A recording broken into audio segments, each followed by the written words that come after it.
Hi, I'm Sherry with OLTD. How do we stop procrastinating? The key lies in understanding that procrastination is not about time management and instead is about emotion management. And if you haven't yet done so, click below for our short video on why we procrastinate, because that information is actually key to overcoming it. It also means that we conquer procrastination by managing our emotions. So one way that we can do that is by forgiving ourselves for procrastinating. Understand that it's a habit that our brains have actually reinforced. Studies show that self-compassion also boosts motivation and curiosity and initiative, all of which help us actually start something that we've been putting off. So how do you show yourself self-compassion? One way is to remind yourself that you've been able to do similar tasks in the past and they've turned out okay. Also, even if they don't turn out the best they could be, remind yourself that you're still going to learn something in the process, and so you'll be even more prepared to do it the next time. Also, challenge yourself to talk to you the way that you would talk to a friend that you cared about. So maybe instead of blaming that person and putting them down for procrastinating, you'd actually be forgiving and kind about it. Another technique is to think of a positive outcome from completing the task.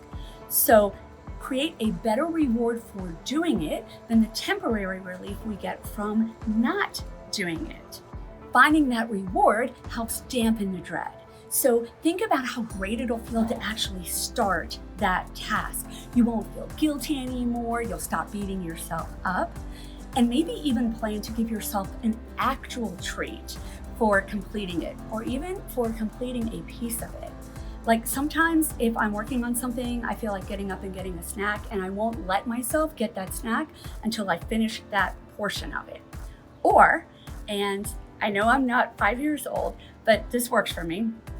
Sometimes I'll promise myself some candy if I finish a portion of it. And of course, once I start thinking about candy, I want that candy, but I don't let myself go get it until I'm finished that section. And it's not always candy. It might just be that I let myself take that break after I finish that section. And your treat for yourself might actually be more sophisticated, but try it. It works, and research backs us up. You can also just imagine yourself completing it. Actually put yourself in that place and feel how great that's going to feel. Finally, think about the people around you.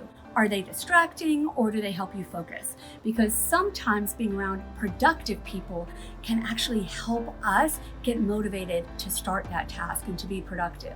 And sometimes all they are is a distraction. So it's also helpful to know yourself. Like, I know that I'm a pretty big extrovert, and so people are dangerous for me. They're really fun and energizing and distracting. And I also get reinforced for being distracted by people because I get a lot of other work done when I collaborate with people, just not the work that I'm actually avoiding at that moment.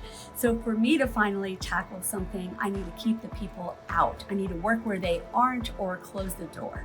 So again, just know yourself and know the impact that people have on your productivity.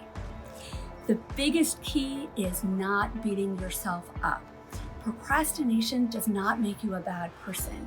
It's a habit that our brains have reinforced when we get that relief from the negative emotions that we associate with some tasks. That also means, since it's a habit, that we can draw from the science of habit and also from some time management experts for some additional tips on how to overcome procrastination.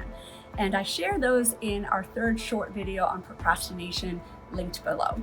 Now, I'm gonna go get some candy.